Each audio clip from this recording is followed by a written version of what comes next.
vamos a ver miembros a compresión. Ya sabemos qué pasa con los miembros de tensión. Generalmente es el área completa y esta trabaja a tensión como tal, a menos de que sea disminuida o aumentada. Pero cuando hablamos de piezas que vayan a compresión, a lo que hay que tener cuidado es a la forma en la que eh, pueda el perfil desarrollar su capacidad eh, a través de este concepto básico. Es decir, el mismo concepto. Tenemos una carga, la distribuimos en un área y esto genera un esfuerzo. El esfuerzo debería de ser entonces, pues obviamente, menor al permisible. Pero tenemos el problema de que por la forma y la geometría, que digamos es un poco diferente a, a los perfiles sólidos, rectangulares, por ejemplo, la característica que esto genera es de que muchas veces llega a generar alguna variación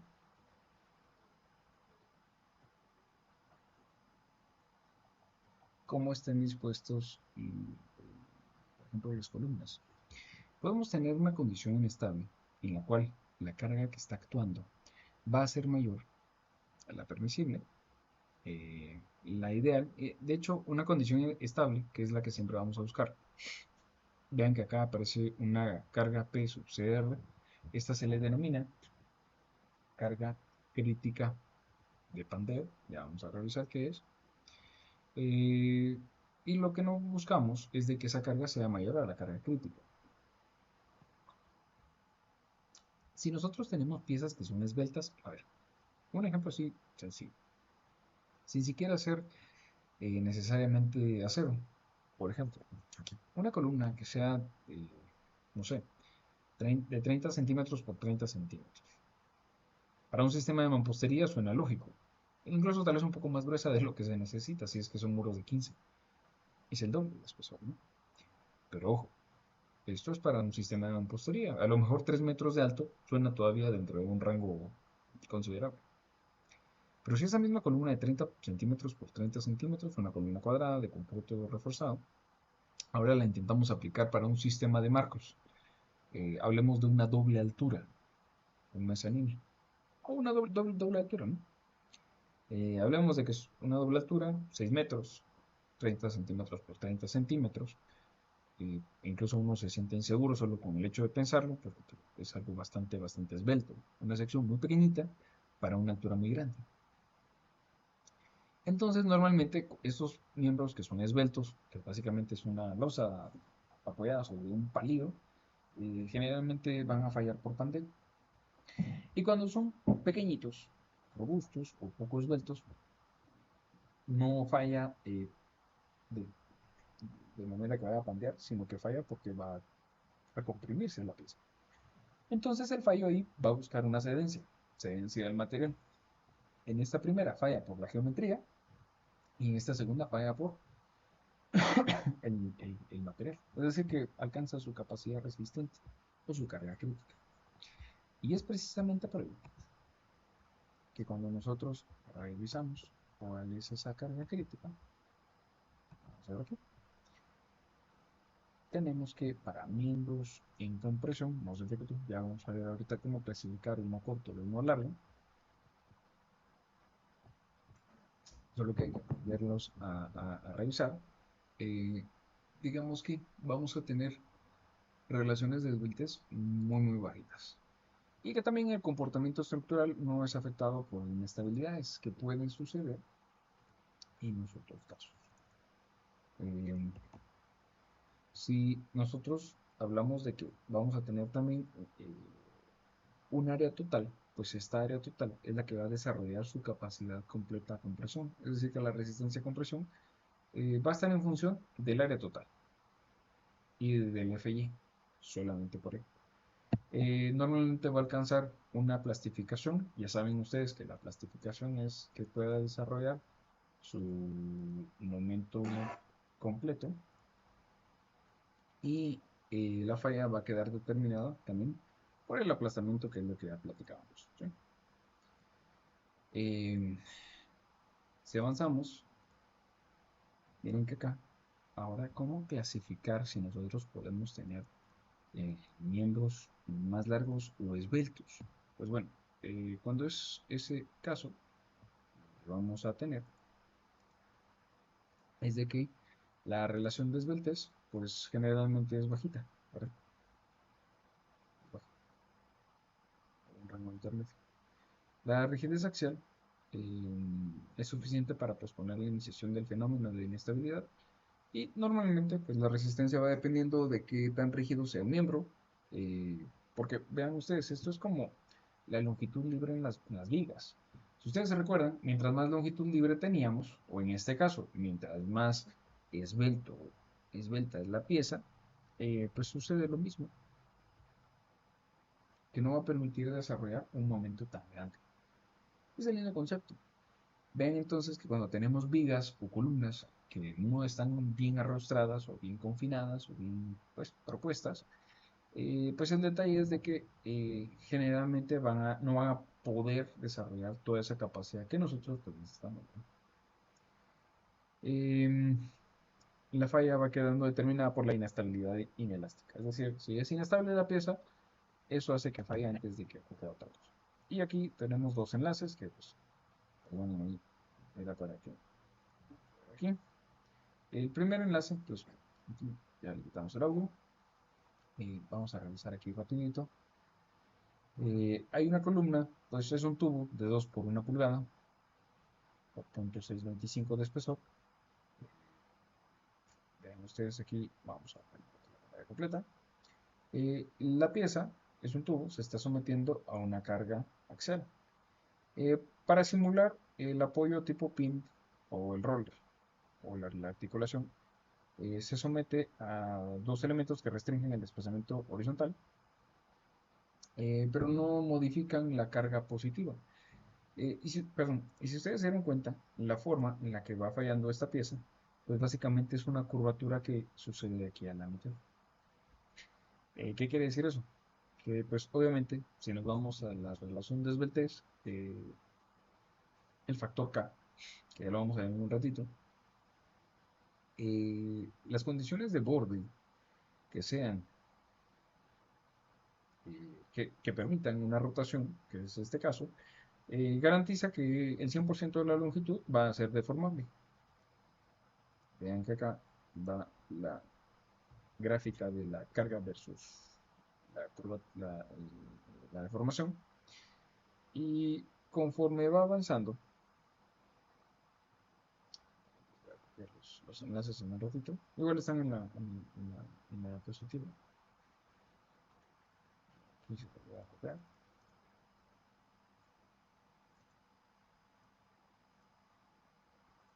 Y de este lado, pues lo que tenemos es también una pieza para un perfil tipo C. Y prácticamente acá, conforme va cargando la pieza, es la pieza esta que está en color blanco, que es lo que sucede, es de que empieza a presentar una deformación. Es poco percibible, a ver, vean ustedes que acá, justamente donde está el cursor, aparece una deformación hacia un lado. A ver, ¿qué pasa? Cuando nosotros vamos a tener entonces algún perfil que sea muy largo y esté siendo comprimido, si tenemos un perfil esbelto, la forma de falla es esa, que tiende a pandear hacia uno de los dos lados, revienta, pues rompe esa verticalidad y no permite desarrollar la capacidad del 100% del FI de un área transversal. Entonces, precisamente por ahí, es de que nosotros tenemos que revisar qué carga crítica es la que genera o no la modificación de esa,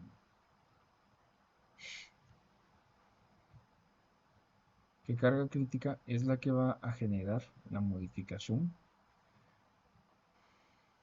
o el comportamiento de esta, en este caso de esta columna. ¿Cómo puede suceder? Pues básicamente esta carga crítica se calcula a partir de tres características muy importantes.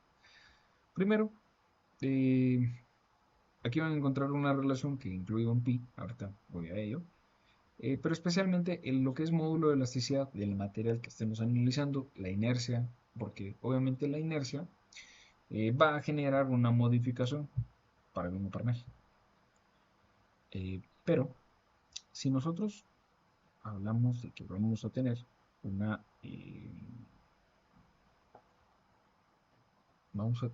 columna de acero, la forma en la que hay que revisar que el pandero se dé sucede igual que en este caso.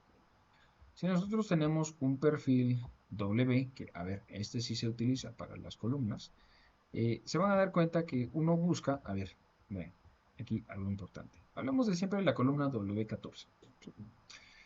Radio de giro en X 5.82 y radio de giro en Y 1.89. Para aumentar ese 1.89, lo que uno hace sin modificar el peralte es de que aumenta el peso. En principio, vean ahora, radio de giro en Y, ya tenemos 4.1 versus el radio de giro en X 6.63. Ya es un radio de giro en el eje débil, que anteriormente teníamos 1 de fracción, pues un poquito más decente, ¿no? Pero también hay que revisar que el perfil, pues ya cuando empezamos a hablar de 200 libras para arriba, ya se vuelve un poco caro el perfil como tal. Entonces, muchas veces en columnas, hablando de columnas, vean ustedes, siempre sobre el mismo libraje, la 12 por 230 eh, genera pues también un radio de giro en X y Y de la misma relación, y por ello es de que muchas veces se busca que los perfiles en columnas no sean tan peraltados. Y muchas veces va a suceder, incluso si seguimos buscando hacia más peralte o siempre sobre las mismas W14. A ver, me voy a las más exageradas. Esos ya son perfiles jumbo. Así es como se les conoce.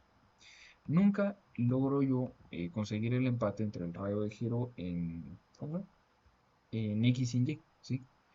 Y eso que, vean ustedes, aquí pues incluso ya la denominación ya se sale un poco del estándar, ¿no?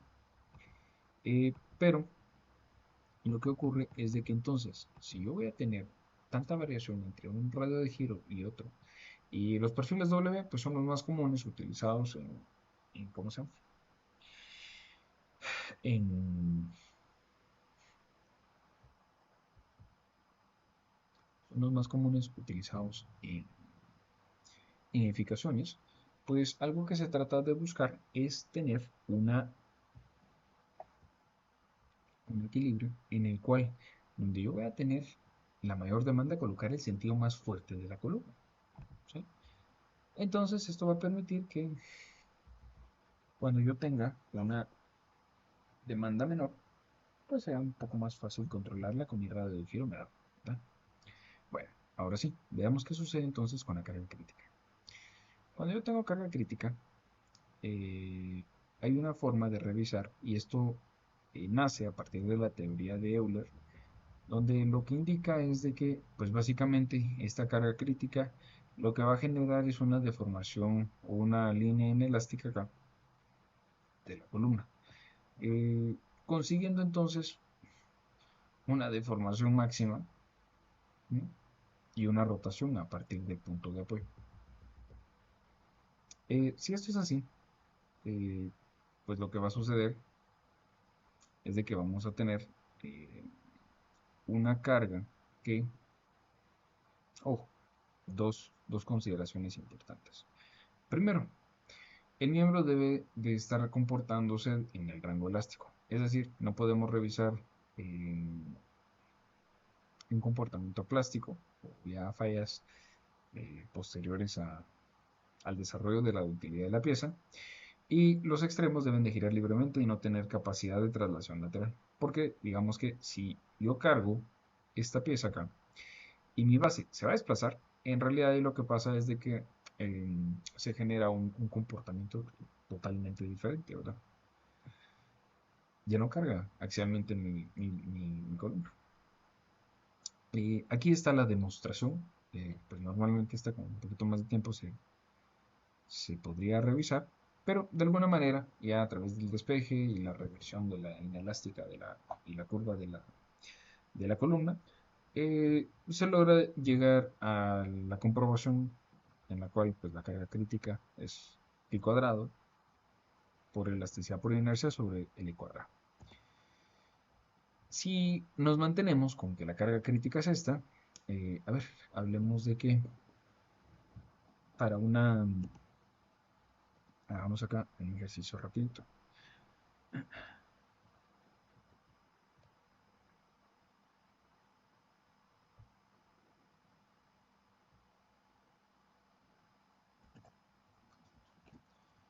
Si, por ejemplo, yo sé que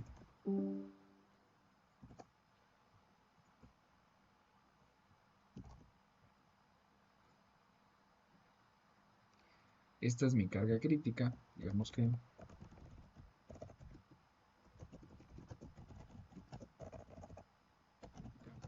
el perfil W, por ejemplo, que tenemos ahí en pantalla, 14 por 61. Voy a decir que la carga crítica va a ser igual, paréntesis y paréntesis para el denominador. Voy a tener entonces pi, la forma de trabajar pi en Excel es abrir y cerrar paréntesis sin nada en medio. Y esto pues lo elevamos al cuadrado. Esto lo voy a multiplicar por una elasticidad. La elasticidad, ahorita se lo voy a colocar acá. La elasticidad en acero normalmente es de 200 megapascales, que más o menos esto se traduce en 29.000 KSI. Si no me falla la memoria, elasticidad del sistema inglés. Un segundito, vamos a hacer una comprobación.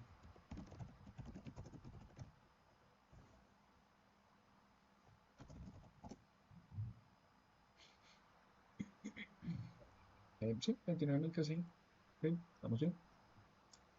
El sistema inglés, la inercia, ¿sí? Ojo, tenemos W 14 por 61. Entonces voy a hacer inercia en X y pues también la vamos a colocar en Y. ¿Sí? Luego, pues todas las columnas van a ser diferentes. Vamos a hacer dos casos. Caso 1, donde la longitud es igual a longitud. Vamos a decir que la longitud, ojo, si utilizamos KSI, utilizamos la inercia empleadas a la cuarta, también empleadas a la cuarta, la longitud debería estar en pulgadas, ¿no? Vamos a hacer también un caso 2. Vamos acá.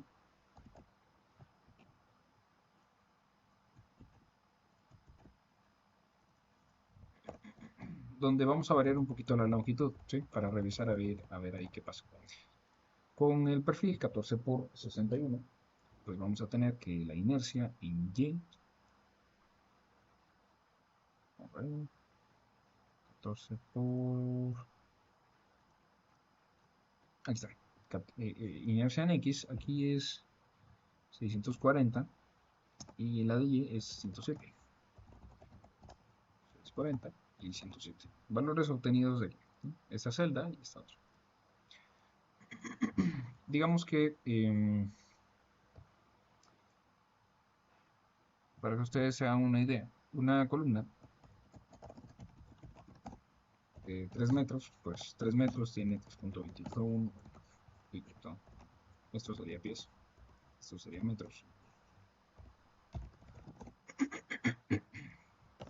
Y esta longitud, pues por 12 nos da 118 pulgadas.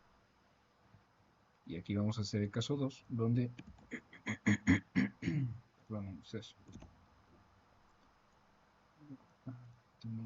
vamos a terminar aquí de escribir la ecuación. Perdonen. Bueno, teníamos pi al cuadrado por elasticidad, KSI, vamos a multiplicar por la inercia, aquí debería ser el mínimo, entre estos dos valores. Obviamente aquí es 107, pero pues para que tengan la idea. Y esto, lo vamos a dividir dentro de la longitud, ¿sí?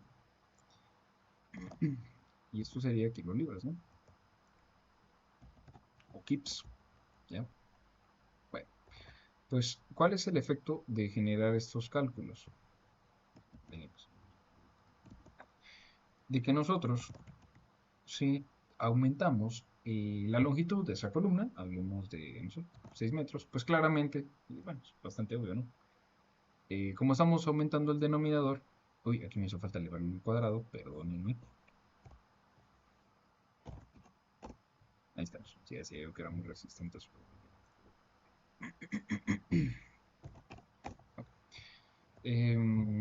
No es tan proporcional a decir que si yo duplico la longitud, voy a resistir la mitad. No es así. Resisto en realidad casi un cuarto, menos, ¿verdad? Entonces, pues el efecto de generar estos cálculos aquí rapidito es pues, tratar de demostrarles que cuando ustedes empiezan a utilizar el mismo perfil, aquí hablamos de una 14 por 61, eh, tal vez para un entrepiso, 3 metros sí es algo bastante común. En cambio, por ejemplo, para una bodega, que normalmente alturas a hombro de 6 metros es casi que el estándar o el mínimo hoy en día, y hablemos de que de ahí para arriba, porque para lo que lo utilizan es para colocar racks, almacenar productos, etcétera, etcétera. Mientras más alto es mejor, ¿no? Pero el detalle es de que, nuevamente, el mismo perfil, pero ante una carga, perdón, ante longitudes grandes, puede verse bastante comprometido, llegando a resistir, pues, mucho menos, ¿verdad? Eh, entonces, esto pues, hay que tomarlo en cuenta, ¿verdad? ¿Preguntas? Ok, Todo bien, increíble. gracias. Sí, vamos. Vamos a ver. Si continuamos acá con el tema de la carga crítica, así como existe la carga crítica, también va a existir un esfuerzo crítico por pandeo, que es un poco la inversa, ¿no? Si sabemos que el radio de giro es la raíz cuadrada entre la inercia sobre el área, ojo, siempre la inercia más pequeña por la más crítica, y sustituimos prácticamente acá, despejando para inercia, es decir, que va a ser el radio de giro al cuadrado, ojo, también el radio de giro más pequeño por el área.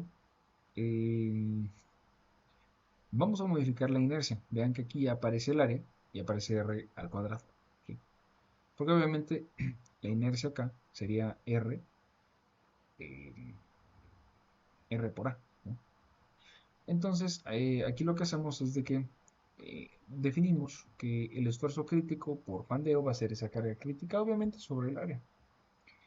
Pero si le queremos dar otro nombre, dense cuenta que el denominador de esta expresión, que casi que el pi y el módulo de elasticidad son constantes, pero lo que sí podemos variar es el denominador.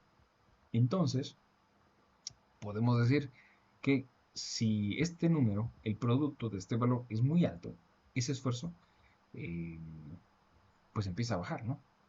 Entonces, ¿qué hay que buscar? De que el radio de giro y la longitud propuesta, pues se mantengan dentro de un rango coherente, ¿sí? Para no producir esfuerzos bastante considerables. Y básicamente, si se fuera ploteando ¿cómo se llama?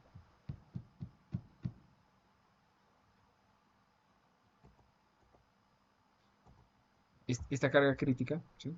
A través,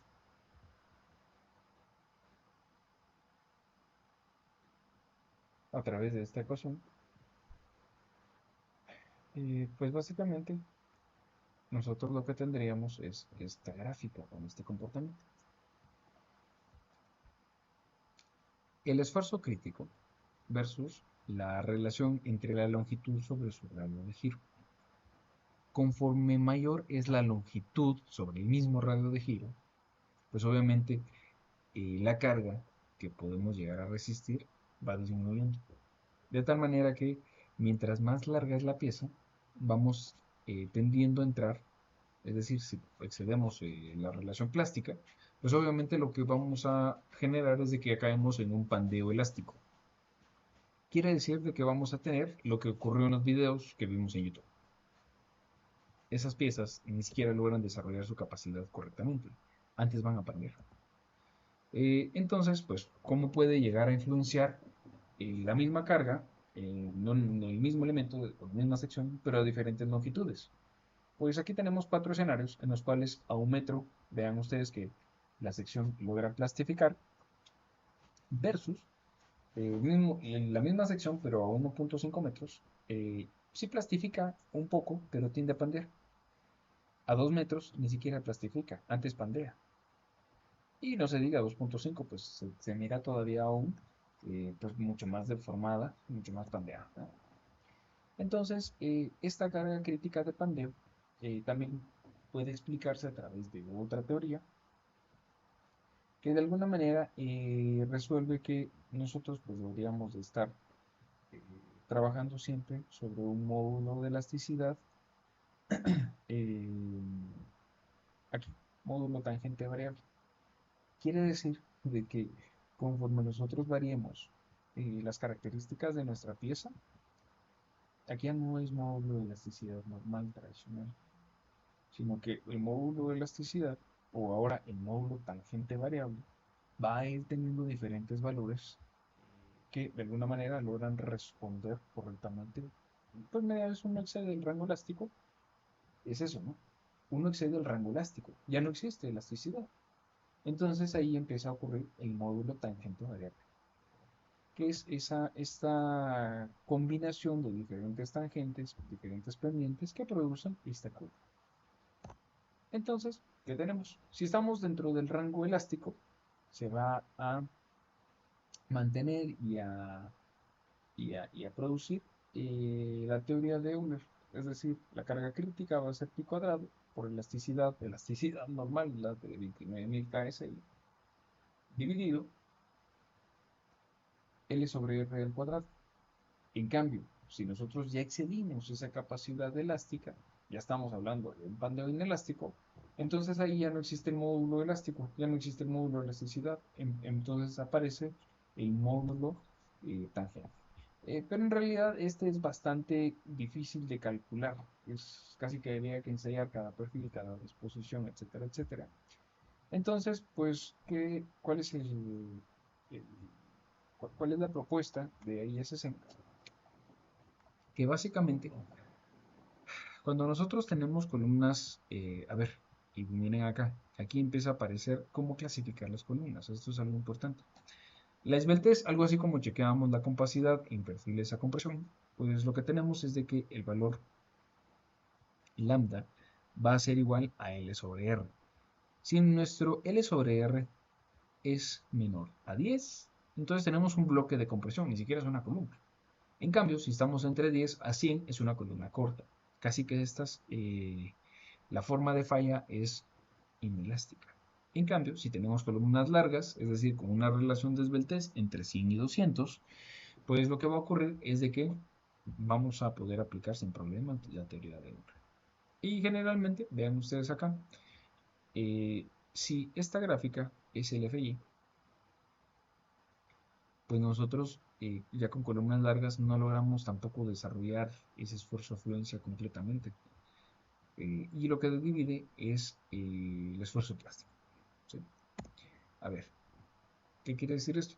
Que si nosotros tenemos columnas largas, es muy probable que ocurra un tipo de pandeo de este tipo, ¿sí? De tal forma que pueda pandear el patín, pueda ocurrir un pandeo por flexión, ya sea en el eje fuerte o en el eje débil, ¿sí? O también se puede torsionar nuestro perfil. Puede suceder. Entonces, básicamente, lo que nosotros vamos a tener es de que ante la longitud total de la columna, eh, vamos a llegar a presentar o a recibir una deformación, pues generalmente a la mitad de la altura. ¿Y en qué casos puede ocurrir o esperamos que suceda eso? Pues obviamente nosotros si hablamos de un sistema de marcos, una carga distribuida más un momento variable, pues obviamente lo que va a hacer es, bueno, y también sumando cargas provenientes de esfuerzos laterales, pues obviamente vamos a tener mucha variación en las fuerzas reales que va a recibir cada una de estas columnas. Entonces, no todas, no necesariamente todas, van a tener que desarrollar su capacidad total, ¿no? Y para nosotros poder dar una respuesta mejor a eso de si los bordes o las puntas de una columna están o no empotradas o articuladas o variables, etcétera, etcétera. ¿Qué es lo que tenemos que hacer? Pues para poder dar respuesta a todo eso se utiliza entonces un factor de longitud efectiva. Es lo más sencillo, ¿no? Entonces este factor de longitud efectiva lo que hace es cambiar o modificar, dependiendo también cómo sean las condiciones de frontera, de borde, de puntas, de los extremos de cada columna, o de una pieza sometida a compresión, pues lo que vamos a tener es, pues obviamente, una variación en esa altura completa, ¿no? Entonces, si ustedes se fijan, acá tenemos un valor teórico de K, que si tenemos los dos extremos completamente empotrados, a ver, esto que les explicaba a los chicos de análisis, vamos a ver por acá, aproximado, puntos de inflexión, se cayó. Bueno, pues cuando nosotros hablamos de que vamos a tener bueno, aquí pues el ejemplo era un marco, ¿no? Que iba a estar deformado. Pues lo que sucede es de que cuando tenemos un empotramiento, precisamente ¿cómo se llama? Por la reacción que sucede, aquí tenemos el diagrama de momentos, disculpen los garabatos, pero si nos fijamos en un marco que, vamos a ver, espero que sea entendible ustedes. Pues, ¿qué sucede? Por ejemplo, aquí un marco bien sencillo, chiquitito, de alturas variables en las columnas.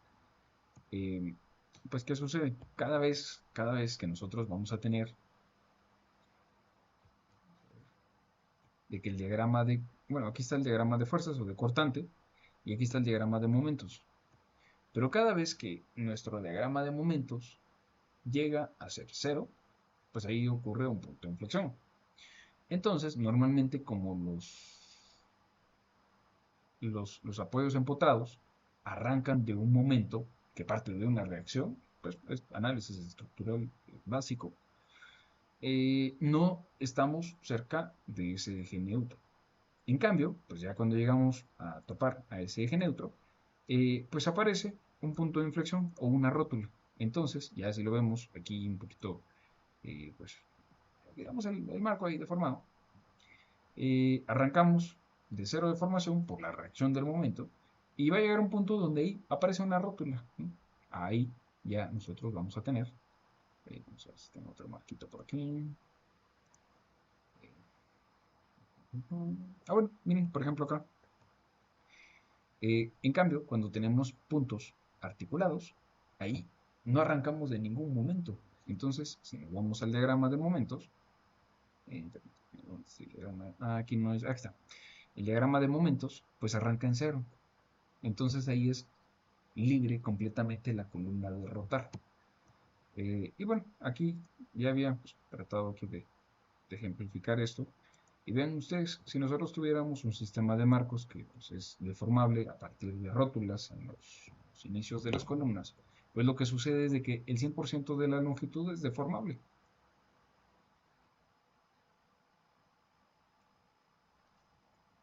Y ocurriría este caso 4, si los enumeramos del 1, 2, 3, 4, 5, 6. El caso 4 va a ser aquel donde, entonces, pues, a partir de su rótula, pues no tiene restricción a rotar, ¿no? Entonces ahí hablamos de que el 100% de la longitud va a ser deformable. En cambio, si nace de un empotramiento, ya que vimos los diagramas de momentos, eh, vamos a tener, pues, el 100% de la longitud para desplazar. Y empotrados, ahí empieza a disminuir. Si disminuimos la longitud de tal forma que ambos extremos son empotrados, pues obviamente no toda la longitud es deformable. Y ahí es precisamente razón por la cual la longitud efectiva para rotar digamos que a nivel teórico es de 50. En cambio, cuando ya buscamos diseñar, siempre lo afectamos por un punto 65. Estos valores son ajustados en base a pruebas de laboratorio. Si nosotros tenemos una rótula en la parte superior, pero un empotramiento en la parte inferior, ese valor de la longitud efectiva, recuérdense que va a ser un K por L, y el L, o el K por H, perdón, y ese K por H es la altura que esperamos de forme la columna. Va a aumentar. Si tenemos una rótula, va a ser de 0.7. Recomendado utilizar 0.80. ¿Sí? Si tenemos completamente desplazable el extremo superior de la columna, pues esto, a ver, va a ser desplazable un 100% de la altura. Incluso a nivel de diseño se sugiere utilizar 1.2. ¿Por qué? A ver, esto está empotrado, pero es que la parte superior es desplazable, no tiene restricción ante un desplazamiento horizontal. Y no se diga, cuando tenemos una rótula y es desplazable la parte superior, ahí hablamos de que el 200% de la altura se utiliza para el cálculo de la carga crítica. Entonces, si se dan cuenta, las condiciones en las cuales va a estar apoyada o conectada, como el entropiso, su cimentación, van a ser valores que van a modificar la curva o la manera en la que se va a deformar esta curva.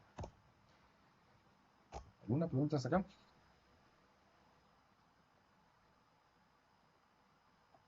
Todo claro, ingeniero.